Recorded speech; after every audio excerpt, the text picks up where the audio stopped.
Hello friends, आज हम पढ़ने वाले हैं shortest job first scheduling algorithm. तो हम देखते हैं कि shortest job first scheduling algorithm work कैसे करता है। ये देखिए, ये हमारा एक एग्जांपल है जिसमें अलग अलग प्रोसेसर्स है।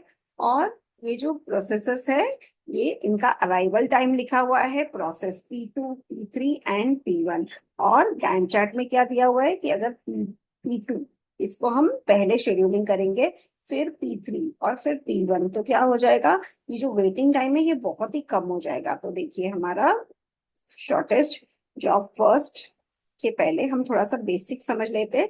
ये देखिए, हमने first come first serve scheduling algorithm को यूज किया था। तो यहाँ पे P1, then P2 and then P3, ये हमारा अराइवल था प्रोसेस का। और इसका हमारा 24 सेकेंड्स था, देन 3, देन 3। तो इसके हिसाब से जब हमने अपना वेटिंग टाइम निकाला तो ये आ गया 17 सेकेंड्स एवरेज।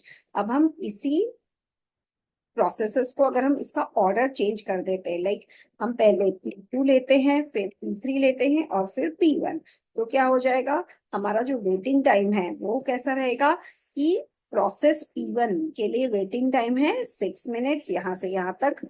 प्रोसेस P2 के लिए तो 0 है, और प्रोसेस P3 के लिए है 3 सेकेंड्स। तो ये तीनों को अगर हम ऐड करेंगे और डिवाइडेड बाई 3 करेंगे, तो इंस्टेड ऑफ 17, हमारा जो वेटिंग टाइम है वो हो गया अभी 3 सेकेंड्स। तो इसको हम बोलते हैं कॉन्वॉय इफेक्ट, क्योंकि हमने जो शॉर्टेस्ट प्रोसेस है अगर उसको हम पीछे रखते हैं लॉन्ग प्रोसेस के पीछे, तो हमारा जो इफेक्ट रहता है शॉर्टेस्ट प्रोसेस को बहुत टाइम वेट करना पड़ता है। तो इसी वजह से ये जो फर्स्ट कम फर्स्ट सर्व जो एल्गोरिदम है, इसको हम थोड़ा सा मॉडिफाई करेंगे और हम यूज करेंगे शॉर्टेस्ट जॉब फर्स्ट एल्गोरिदम।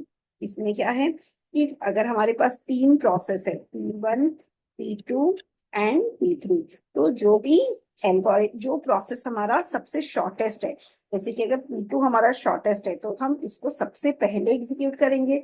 उसके बाद सपोज P3 शॉर्टेस्ट है 3 सेकेंड्स, तो इसको हम सेकेंड एग्जीक्यूट करेंगे। और उसके बाद जो P1 लॉन्ग प्रोसेस है उसे हम एग्जीक्यूट करेंगे।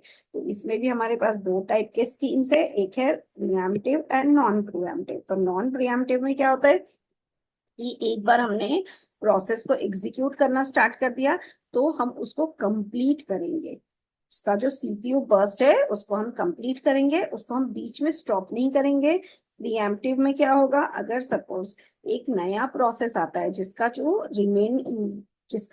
एग्जीक्यूशन टाइम सपोज 1 सेकेंड है और इसका रिमेनिंग टाइम 2 सेकेंड्स है, तो हम क्या कर सकते हैं, ये प्रोसेस इसको स्टॉप कर देगा और पहले वो प्रोसेस एग्जीक्यूट हो जाएगा। जैसे अगर यहाँ पे P2, इसका सपोज एग्जीक्यूशन टाइम है 5 सेकेंड्स, इसका एग्जीक्यूशन टाइम है 2 सेकेंड्स। अब यहाँ पर हमें हमारा प्रोसेस सिर्फ 1 सेकेंड के लिए एग्जीक्यूट हुआ है और ये प्रोसेस आ गया, तो इसमें रिमेनिंग 4 सेकेंड्स है।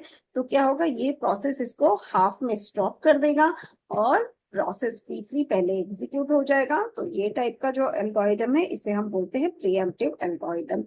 और फिर आता है shortest job, it is optimal because इसमें जो मिनिमम एवरेज वेटिंग टाइम है वो सबसे मिनिमम होता है, तो इसलिए बहुत ही अच्छा एल्गोरिदम है। और ये जो प्रीएम्प्टिव एल्गोरिदम को हम ऐसे भी कह सकते हैं कि शॉर्टेस्ट रिमेनिंग टाइम फर्स्ट।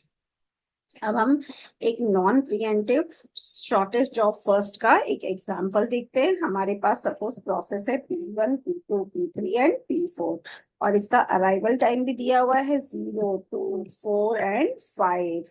अब हमारे पास सीपीयू बर्स्ट टाइम दिया हुआ है 7, 4, 1 एंड 4। तो अब हम क्या करेंगे, सबसे पहले प्रोसेस P1 को हम एग्जीक्यूट करेंगे बिकॉज ये P1 सबसे पहले आया था।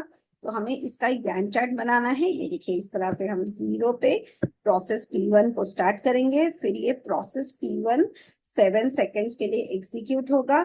जैसे ही प्रोसेस P1 कंप्लीट हो जाएगा यहाँ पर 7 सेकेंड्स में, तो हमारे पास P2, P3 एंड P4 है। अब इन सब में से जो बर्स्ट टाइम है वो हम देख सकते हैं P3 का सबसे कम है, तो हम इसको पहले एग्जीक्यूट करेंगे। इसके बाद हमारे पास दो प्रोसेस बचते हैं, P2 एंड P4, और दोनों का बर्स्ट टाइम है सेम, दैट इज 4, 4। तो हम पहले P2 लेंगे और फिर P4, बिकॉज हम सेम ऑर्डर में ही जाएंगे। पहले P2 फिर P4। तो इस तरह से हमारा गैंट चार्ट बन गया। अब हमें क्या करना है, एवरेज वेटिंग टाइम निकालना है। तो फॉर प्रोसेस P1 0 है, P2 के लिए 7 सेकेंड्स है, P3 के लिए 7, P2 के लिए 8। जो हमारा एवरेज वेटिंग टाइम है वो हमने निकाल दिया। And then P4। तो हमारा एवरेज वेटिंग टाइम हमें कैसे करना है, ये देखिए P1 इसके लिए तो 0 हो गया, P3 ये हमारा कब आया था, ये आया था 4 पे और एग्जीक्यूशन हुआ 7 पे। सो 7 माइनस 4 ये हो जाएगा 3। तो यहाँ पे हमने लिख दिया P3 के लिए 3। P2 आया था 2 पर, 2 पे ये आया था और एग्जीक्यूट हुआ 8, मतलब इसका जो वेटिंग टाइम है वो हो गया 6 सेकेंड्स। और हमारा P4 प्रोसेस ये एग्जीक्यूट हुआ 12 पे और आया था 5। तो इन दोनों को सब्ट्रैक्ट करेंगे तो आ जाएगा 7। तो ये सबको ऐड करके डिवाइड बाय 4 करेंगे तो हमारा एवरेज वेटिंग टाइम आ गया 4 सेकेंड्स। तो इस तरह से हमारा जो एवरेज वेटिंग टाइम है वो कम हो गया। अब हम जो हमने पहले जो एग्जाम्पल देखा था उसी को हम अगर शॉर्टेस्ट जॉब फर्स्ट इसके मेथड से ट्राई करते हैं, देखते हैं हमारा क्या आउटपुट आता है। तो हम क्या कर सकते हैं, ये जो गैंट चार्ट है इसको बना सकते हैं, जहाँ पे हम सपोज एक एक अराइवल टाइम इसको एज ए सेकेंड्स में यहाँ पे लाइंस की तरह बना देते हैं।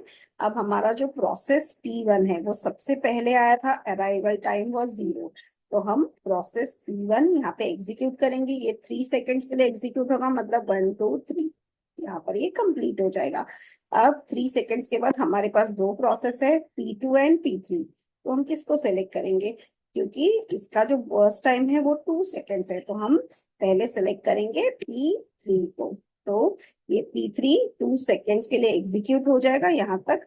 और फिर हम नेक्स्ट लेंगे प्रोसेस P2, और ये P2 का टाइम है 1 2 3 4, मतलब यहाँ पर हमारा P2 भी कंप्लीट हो जाएगा। अब आपको निकालना है वेटिंग टाइम। तो अब देखिए process waiting time is equal to process P1, इसका वेटिंग टाइम है 0 बिकॉज ये आते ही हमारा एग्जीक्यूट हो गया। फिर प्रोसेस P3 अराइवल टाइम 2 है और एग्जीक्यूशन टाइम है 0 1 2 3 4। तो 4 माइनस 2 ये हो जाएगा इसका वेटिंग टाइम, प्लस अभी प्रोसेस P2 इसका एग्जीक्यूशन टाइम है 6 और अराइवल टाइम है 1, मतलब हम इसमें लिख सकते हैं 6 माइनस 1। तो इसको डिवाइड बाय 3 करना है बिकॉज हमारे पास 3 प्रोसेस है P1 P2 P3। तो अब इसको आप सॉल्व कर दीजिए, ये आ जाएगा 0 प्लस 2 प्लस 5 बाई 3। तो 5 प्लस 2 हो जाएगा 7। टोटल एवरेज वेटिंग टाइम हो जाएगा 7/3। So I hope this example was interesting. तो हम नेक्स्ट वीडियो में पढ़ेंगे preemptive shortest job first. Thank you.